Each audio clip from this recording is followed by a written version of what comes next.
she started to talk, and I said, listen, I'm going to deliver a speech. I said, at the end, you're going to want to go home.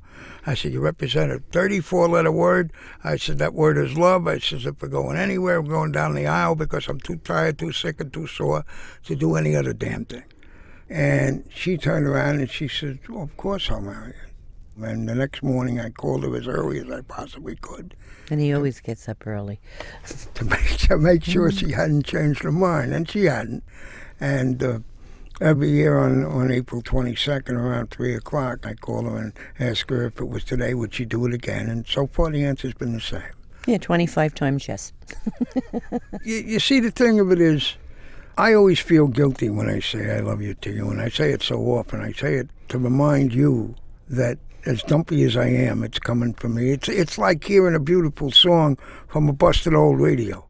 And it's nice of you to keep the radio around the house. If I don't have a note on the kitchen table, I think there's something wrong. You write a love letter to me every morning. The only thing that could possibly be wrong is I couldn't find a silly pen.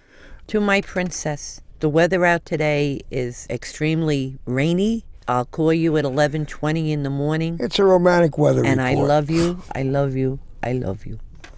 When a guy is happily married, no matter what happens at work, no matter what happens in the rest of the day, there's a shelter when you get home. There's a knowledge, knowing that you can hug somebody without them throwing you downstairs and saying, get your hands off me. And being married is like having a color television set. You never want to go back to black and white.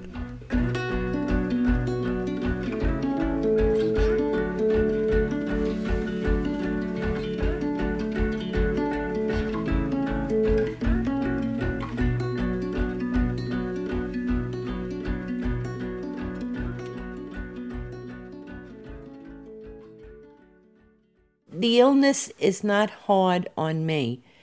It's just, the finality of it. And him, he goes along like a trooper. Listen, even downhill, a car doesn't roll unless it's pushed, and you're giving me a great push. The deal of it is, we try to give each other hope, and not hope that I'll live, hope that she'll do well after I pass, hope that people will support her, hope that if she meets somebody and likes him, she marries him. He has everything planned, I'm working on it. She said it was her call. She wants to walk out behind the casket alone.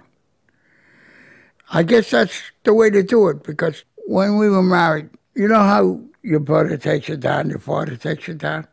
She said, well, I don't know which of my brothers to walk in with. I don't want to offend anybody. I said, I got a solution. I said, you walk in with me, you walk out with me. And the other day, I said, who's going to walk down the aisle with you behind the casket? To support her. And she said, nobody. I walked in with you alone. I'm walking out with you alone. Mm-hmm. There's a thing in life where you have to come to terms with dying. Well, I haven't come to terms with dying yet. I want to come to terms with being sure that you understand that my love for you up to this point was as much as it could be, and it'll be as much as it could be for eternity.